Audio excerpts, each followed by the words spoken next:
السلام علیکم dear reader and listeners, Urdu novels library میں آپ کا ڈھیر سارا ویلکم۔ میں ہوں ہدا لہو سلال بائی انیشا عمر کی ایپیسوڈ نمبر 108 لے کر حاضر ہوئی ہوں۔ اگر آپ نے ابھی تک میرے اس چینل کو سبسکرائب نہیں کیا تو جلدی سے بھی سبسکرائب کر دیں، لائک اینڈ شیئر کریں اور اپنی رائے کامنٹ باکس میں لازمی دیں۔ تو چلیں سٹارٹ کرتے ہیں۔ شام کے سرمئی سائے پھیلتے جا رہے تھے، مصر کی ریت ٹھنڈی ہو رہی تھی، اب ہوا میں کچھ خنکی سی تھی۔ کچھ دن پہلے سے بارشیں ہو رہی تھی جس کے باعث شام کے وقت اکثر ٹھنڈی ہوا چلتی اور موسم خوشگوار ہو جایا کرتا تھا۔ گرداوی مینشن کی ٹیرس پر وہ ایک پلم کلر کا گاؤن ٹائپ ڈریس پہنے ہوئے تھی، ساتھ ہم رنگ کا سکارف اوڑے وہ ریلنگ کو تھامے نیچے لان کا منظر دیکھ رہی تھی جہاں سلوہ اور یوسف ایک فٹ بال کے ساتھ کھیل رہے تھے۔ کتنے ہی لمحے سے آنکھوں کے سامنے سے ہو کر گزرے تھے۔ وہ بچے کس قدر گھٹن زدہ ماحول میں جی رہے تھے۔ وہ لوگ بھوک پیاس برداشت کر رہے تھے مگر وہ اکیلے نہیں تھے۔ نہ جانے کتنے ہی ایسے بچے تھے جو اس حالت میں یا اس سے بھی ابتر حالت میں موجود تھے، مگر انسانی حقوق کے نام نہاد علم برداروں کو ان کی حالت یا تو دکھائی نہیں دیتی تھی یا پھر وہ لوگ جان بوجھ کر اندھے گونگے بہرے ہو چکے تھے۔ ان کے دلوں پر مہریں لگ چکی تھی۔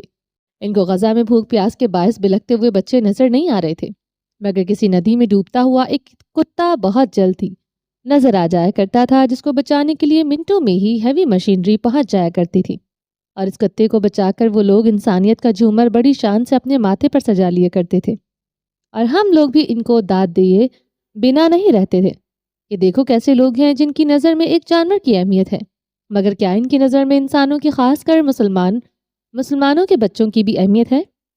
یہ ایک سوال تھا جس کے ہر احداد نگاہ چرایا کرتا تھا۔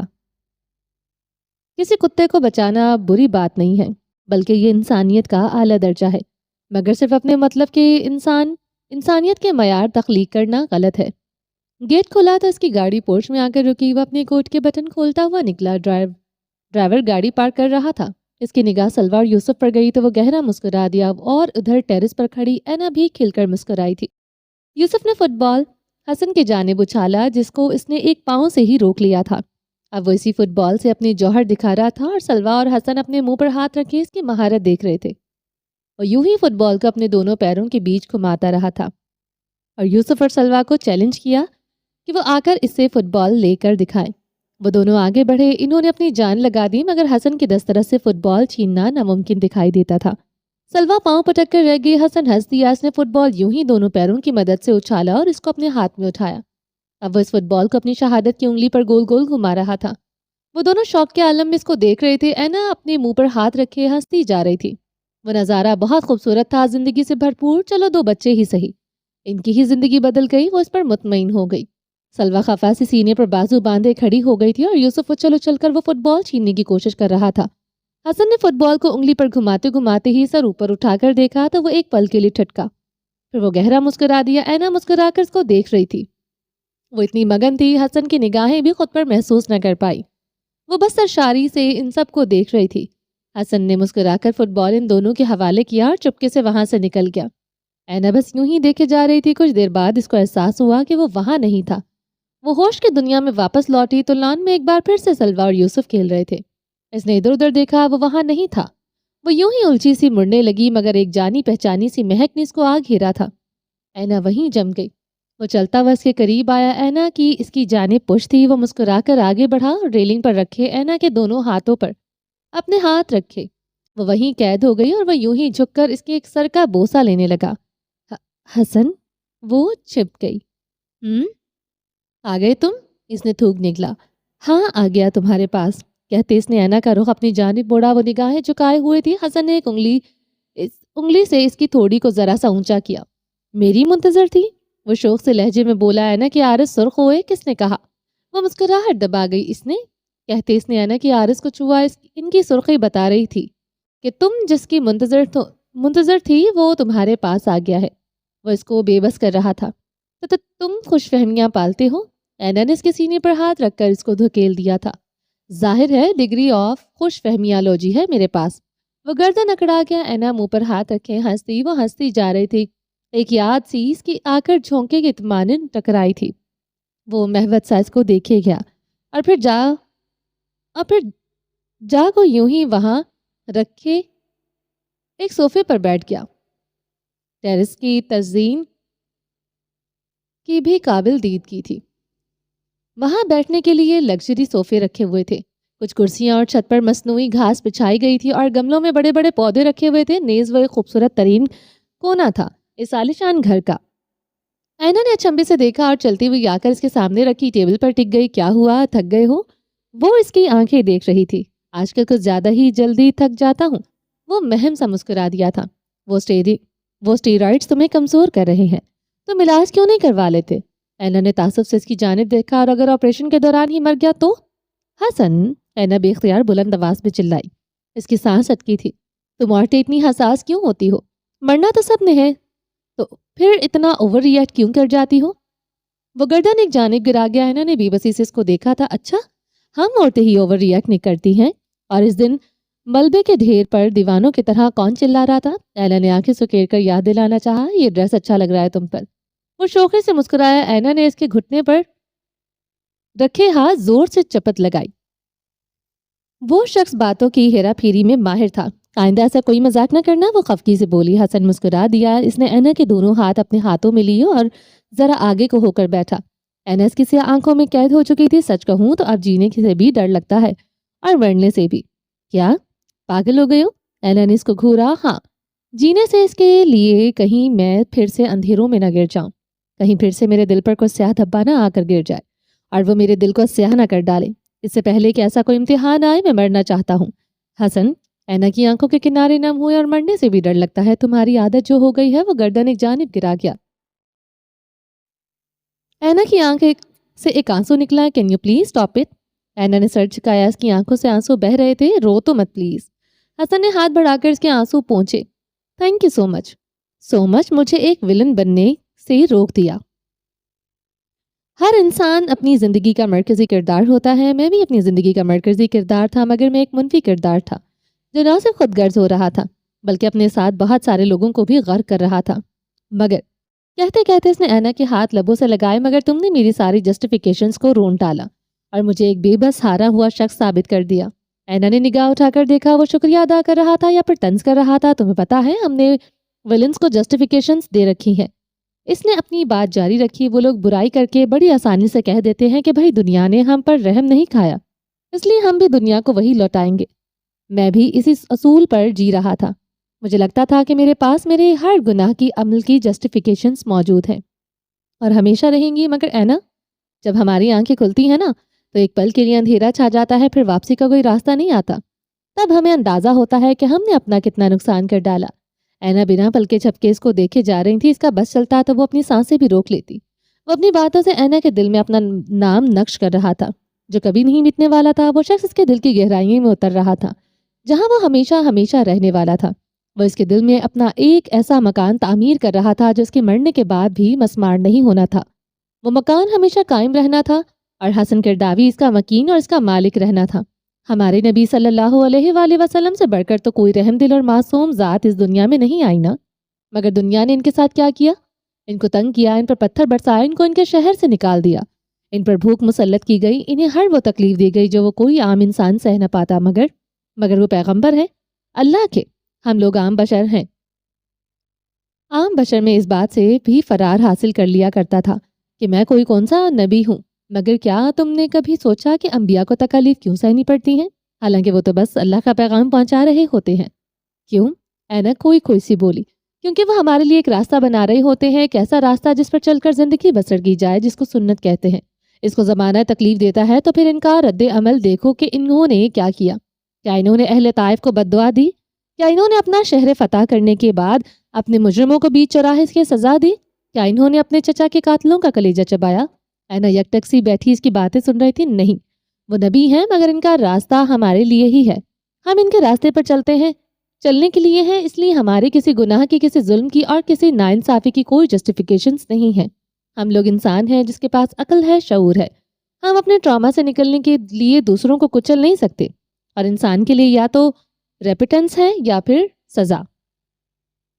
میں نے اس رات خواب میں اپنی سزا دیکھ لی تھی، اس لیے میں نے ریپیٹنس کو چن لیا۔ مجھے نہیں معلوم تھا کہ میں دائیں ہاتھ والوں میں ہوں گا یا بائیں میں، مگر مجھے اتنا یقین ہے کہ ایک بار ترازو کے پلڑے میں میری توبہ کو ضرور رکھا جائے گا، اور میرا اللہ بڑا غفور الرحیم ہے۔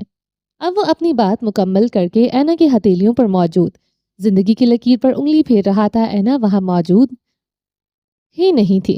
وہ شخص اس کو کسی اور ہی دنیا میں لے گیا تھا۔ وہ اس کو قید کر لیا کرتا تھا، جیسے ایک دیو کسی پری کو قید کر کے کہیں دور کسی پہاڑی پر لے جاتا ہے۔ حسن کرداوی بھی اینا منصور حیات کو قید کر کے بہت دور لے جایا کرتا تھا، جہاں کسی تیسرے کا کوئی وجود باقی نہیں رہتا تھا۔ وہاں بس دو دل دھڑکتے تھے اور دونوں دلوں کی سانسیں گونجتی رہتی تھی، مگر ان دھڑکنوں کا تال میل ایک ہی ہوتا تھا، اور وہ سانسوں کی ایک ڈور ایک دوسرے میں یوں الجھی ہوتی تھی کہ اندازہ لگانا مشکل ہو جاتا تھا کہ وہاں ایک ہی وجود ہے یا پھر دو الگ الگ انسان ہیں۔ سپہر ہو رہی تھی اور تارکول کی سڑک پر وہ دونوں چلتے جا رہے تھے۔ عیشا ایک جینز ٹاپ میں ملبوس تھی، ہمیشہ کی طرح سر پر ایک نہ ہونے کے برابر سکارف، اور سفیر ایک ٹی شرٹ ٹراؤزر پہنے اس کے ساتھ چل رہا تھا۔ وہ دونوں چلتے ہوئے کیفے میں پہنچے، جہاں ان کا ارادہ ایک ایک کپ کافی پینے کا تھا۔ وہ دونوں ایک ٹیبل پر جا کر بیٹھے اور اپنے لیے کافی آرڈر کی۔ عیشا نے براؤنیز بھی آرڈر کر دی تھی۔ سفیر نے اس کو ایک گھوری سے نوازا کیونکہ وہ کھانا کھا چکی تھی۔ جواباً عیشا نے کندھے اچکا دیے۔ آج رات کیا پلان ہے؟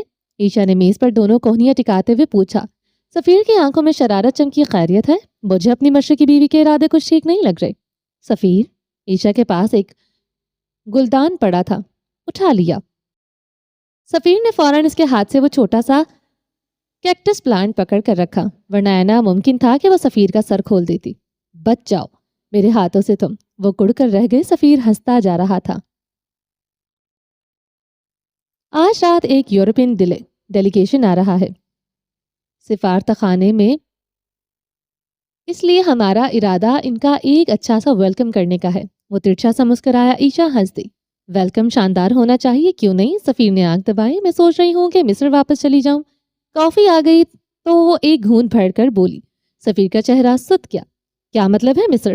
یہاں میرا کوئی کام تو ہے نہیں، اس لیے میں بور ہوتی جاتی ہوں، تو میرے ساتھ رہو، میری بیوی ہو تم۔ اب سے جہاں میں رہوں گا وہیں تم رہو گی۔ سفیر نے اس کا ہاتھ تھام لیا، مبادا وہ ابھی نہ اٹھ کر نہ چلی جائے۔ عیشا ہنستی۔ اچھا دیکھوں گی، وہ مصالحانہ انداز میں بولی۔ ہرگز نہیں، اب بس تم میرے ساتھ رہو گی، وہ محبت سے بولا تو عیشا کے عارض سرخ ہوئے۔ ڈونٹ ٹیل می کہ تم شرما رہی ہو۔ او اللہ، میں مر کر بھی اس بات کی امید نہیں کر سکتا۔ سفیر نے دوسرا ہاتھ اپنے منہ پر رکھا۔ تم نہیں بچنے والے۔ عیشا نے پھر سے وہ کیکٹس پلانٹ اٹھایا۔ سفیر کا کہہ کر گونجا۔ وہ لوگ کافی پی کر باہر نکلے اور یوں ہی روڈ کنارے چلنے لگے۔ سفیر نے عیشا کا ہاتھ تھاما اور اس کو دوسری جانب کر دیا اور خود روڈ کی سمت ہو گیا۔ عیشا اس کی ایک ایک ادا پر نثار ہو رہی تھی۔ وہ اتنا پیارا کب سے لگنے لگ گیا تھا، وہ سوچ کر رہ گئی۔ اچانک ایک تیز رفتار گاڑی آئی۔ سفیر! عیشا چیخ اٹھی۔ سفیر اچھل کر پرے ہوا، گاڑی زن سے گزر گئی۔ سفیر کی سانس سینے میں ہی اٹک گئی تھی۔ یہ اس کے ساتھ دوسری بار ہوا تھا۔ سفیر! عیشا اپنے منہ پر ہاتھ رکھے سہمی سے کھڑی تھی۔ شش، سب ٹھیک ہے۔ سفیر نے آگے بڑھ کر اس کو ساتھ لگایا اور مڑ کر اس گاڑی کو دیکھ کر ایک بار دیکھا جو کہ اب بہت دور نکل چکی تھی۔ سفیر، وہ گاڑی تمہیں لگ جاتی ابھی؟ عیشا ہچکیوں میں روتی تھی۔ وہ لڑکیوں کے اعصاب والی لڑکی آج رو دی تھی، بالکل کسی چھوٹے سے بچے کی طرح۔ وہ سسک کر رو رہی تھی۔ سفیر مسکرا دیا۔ رات کے 9 بج رہے تھے جب اس کے کمرے کا دروازہ کھلا۔ خدیجہ اندر آئیں۔ وہ ہنوز سو رہی تھیں۔ وہ آ کر اس کے سرہانے بیٹھ گئیں، اس کے بالوں کو اس کے چہرے سے ہٹایا اور جھک کر اس کا سر چوما۔ صفا، میری بیٹی، میری گڑیا، اٹھ جاؤ، اور کتنا سونا ہے؟ وہ اس کے بالوں میں ہاتھ چلاتی کہہ رہی تھی۔ صفا کی پلکیں لرزیں اور پھر وہ ہڑبڑا کر اٹھی۔ ابراہیم آ گئے؟ وہ ادھر ادھر دیکھ رہی تھی۔ خدیجہ نے افسوس سے اس کی حالت دیکھی۔ امی، ابراہیم آ گئے کیا؟ میں چلتی ہوں، ہم لوگ ولیمے پر بھی نہیں آئیں گے۔ مجھے نہیں جانا کہیں، آپ لوگ چلے جائیے گا۔ وہ اپنا دوپٹہ سنبھالنے لگی۔ صفا، خدیجہ نے تکان سے کہتے اس کا ہاتھ پکڑا اور اس کو بٹھایا۔ وہ سوالیہ نگاہوں سے ان کو دیکھے گئی۔ فی الحال بھول جاؤ اس کو۔ یہ دیکھو، یہ بھی تمہارا گھر ہے نا؟ میں تمہارے ماں باپ، ہم تمہارے ماں باپ ہیں۔ کتنا عرصہ تمہیں دیکھنے کے لیے تڑپ گئے تھے، کیا تمہارا دل نہیں کرتا ہمارے پاس رہنے کو؟ وہ آنکھوں میں امڑتی نمی کو پیچھے دھکیلتی ہوئی بولیں تو صفا نے ان کو خالی خالی آنکھوں سے دیکھا۔ وہ نہیں آئے؟ وہ کھوئی کھوئی سی بولی۔ آنکھوں کی نمی خشک ہو چکی تھی، اب آنکھوں میں جلن سی ہو رہی تھی۔ ایسے محسوس ہو رہا تھا جیسے ارد گرد دھواں سا بھر رہا ہو اور وہ دھواں آنکھوں میں چبھ رہا ہو۔ اٹھو اور کھانا کھا لو۔ اور اس کے بال سنوارنے لگی۔ ہم پھر شاپنگ کے لیے جائیں گے، ایک اچھا سا ڈریس لے لیں گے تمہارے لیے، اور سعدیہ اور زریاب کے لیے تحفے بھی تو لینے ہیں۔ وہ اس کے بال سنوارتی کہہ رہی تھی۔ صفا خالی خالی آنکھوں سے ان کو دیکھے گئی۔ تمہارے بابا کی سفیان بھائی سے بات ہوئی ہے؟ وہ خفا نہیں ہے، آ جائے گا لینے، مگر جب تک وہ نہیں آئے گا تم کیوں ہلکان ہوتی ہو؟ بلکہ تم بھی اس کو دکھا دو کہ تم اس کے بنا رہ سکتی ہو۔ صفا نے بے بسی سے گردن ایک جانب گرائی۔ رہ ہی تو نہیں سکتی امی۔ آنکھوں میں وہ نمی امڑنے لگی۔ تم کیوں خود کو ہلکان کرتی ہو؟ بلکہ ناراض ہو جاؤ اس سے، دیکھنا خود آئے گا ناک رگڑتا ہوا۔ جتنا تم خود کو بے بس دکھاؤ گی وہ اتنا ہی تمہیں فگانٹڈ لے گا۔ دکھا دو تم کہ تم بھی صفا قریشی ہو۔ وہ مسکراہٹ دبائے اس کا روٹھا روٹھا سا سراپا دیکھ رہی تھی۔ سفیان گورسی نے خیام قریشی کو بے فکر کر دیا تھا کہ کوئی مسئلہ نہیں ہے، وہ آ جائے گا، وہ لوگ اس کی خبر لے سکتے تھے۔ امی میں کیسے؟ وہ سر چکا گئی۔ بچپن میں جب میں تمہیں کسی بات پر ڈانٹ دیا کرتی تھی تو تم 2 دن مجھ سے ناراض رہتی تھی۔ میں تم سے معافیاں مانگتی رہ جاتی تھی اور تمہارے بابا سے الگ میری کلاس لگتی تھی۔ بس بن جاؤ وہی صفا۔ انہوں نے اس کی سرخ ہوتی ناک کو چھیڑا۔ صفا نے پلکیں جھپکی۔ کھانا کھانے چلے؟ وہ مسکرا دی۔ ہاں ٹھیک ہے، اب میں بھی ناراض ہوں۔ اس نے خفگی سے سر جھٹکا۔ ختیجہ بیگم کو اس پر ٹوٹ کر پیار آیا۔ ان کی چھوٹی سی صفا پہلی بار شوہر سے خفا ہو کر میکے آئی تھی۔ بابا پریٹی لیڈی کو لینے چلیں؟ ابھی نہیں۔ وہ دونوں باپ بیٹا اس وقت گیم کھیل رہے تھے۔ رات کے 11 بج رہے تھے۔ یاقوت ہمیشہ کی طرح اپنی کتاب میں گھسا ہوا تھا۔ وہ آج ابراہیم خود مرجان کو کمپنی دے رہا تھا۔ وہ دونوں اپنی اپنی جوائے سٹک پکڑے بیٹھے تھے۔ وہ دونوں کوئی ریسلنگ گیم کھیل رہے تھے۔ مگر کیوں بابا؟ وہ اب کوئی 5ویں بار یہی بات دہرا رہا تھا۔ ان کو کچھ سیکھنا ہے۔ وہ گیم میں پوری طرح مگن تھا۔ ایسا بھی کیا سیکھنا ہے جو ان کا وہاں جانا ضروری تھا؟ وہ یہاں رہ کر بھی تو سیکھ سکتی تھی۔ مرجان نے ہون کول کیا۔ اس کا گیم میں کوئی انٹرسٹ نہیں تھا۔ اپنی ماں کی طرح وہ خود گئی ہے۔ اپنی ماں کی طرف وہ خود گئی ہے۔ آپ نے کیوں جانے دیا؟ اس نے گردن موڑ کر مگن سے ابراہیم کو دیکھا۔ اس کی ماں کا گھر ہے، جانے سے روک نہیں سکتا۔ اس نے کندھے اچکا دیے۔ اوہ ریئلی؟ پہلے کتنی بار جانے دے چکے ہیں؟ شادی پر بھی خود لے کر جاتے تھے ہمیں اور لے کر بھی آتے تھے۔ مرجان نے فوراً اس کو یاد دلایا تھا۔ میں تب آفس میں تھا جب اس نے اجازت مانگی۔ ابراہیم بھی اپنی بات پر قائم رہا۔ جو بھی ہے ان کو لے کر آئیں، مجھے ذرا بھی اچھا نہیں لگ رہا، اور آپ نے ان سے لڑائی بھی کی تھی۔ مرجان کے لہجے میں اداسی گھل گئی تھی۔ میں نے لڑائی نہیں کی، بس سمجھایا تھا اس کو کچھ۔ ہاں جیسے مجھے اس دن سمجھایا تھا نا، مرجان نے جتانے والے انداز میں یاد دلایا۔ لادوں کے بھوت باتوں سے نہیں مانتے۔ ابراہیم نے مرجان کا سر پکڑ کر اس کا رخ اسکرین کی جانب موڑا۔ وہ تو بھوت نہیں ہے، تمہاری بات کر رہا ہوں۔ بابا آپ، مرجان نے کچھ کہنا چاہا مگر لب بھنچ گیا۔ بھولو مت کہ باپ ہوں تمہارا۔ ابراہیم نے مرجان کی گاڑی کو ٹکر دے ماری۔ اس کی گاڑی ہوا میں اچھلتی ہوئی گئی اور گیم ختم ہو گیا۔ ابراہیم گیم جیت چکا تھا۔ مرجان آج مسلسل 5ویں گیم ہارا تھا۔ ابراہیم نے جوائے سٹک رکھی اور اٹھ کھڑا ہوا۔ اس وقت وہ اپنے رات والے لباس میں ہی تھا، ایک سلیو لیس سیاہ ٹی شرٹ اور ایک سیاہ ڈھیلا سا ٹراؤزر۔ سو جاؤ اب، اس نے پی سی آف کر دیا۔ مرجان اپنی جگہ پر ہی سینے پر بازو لپیٹ کر بیٹھ گیا۔ آپ نے میرے پی سی کو بیکار بنا دیا ہے، اب سونے کے علاوہ کوئی چانس ہے بھی نہیں۔ وہ بڑبڑاتا وہ جا کر اپنے بیڈ پر چت لیٹ گیا۔ آج کا دن ہی اچھا نہیں گزرا تھا اس کے لیے۔ ابراہیم نے یاقوت سے کتاب پکڑ کر رکھی اور اس کے ماتھے پر بوسا دیا۔ شب بخیر بابا، وہ چمکتی آنکھوں سے بولا تو ابراہیم مدھم سا مسکرا دیا۔ شب بخیر، ابراہیم کہہ کر جانے لگا۔ یاقوت نے اس کا ہاتھ تھام لیا۔ ابراہیم یوں ہی کھڑا کھڑا پلٹا۔ ڈونٹ پنش ہر، یاقوت نے بھی صفا کی سفارش کر دی تھی۔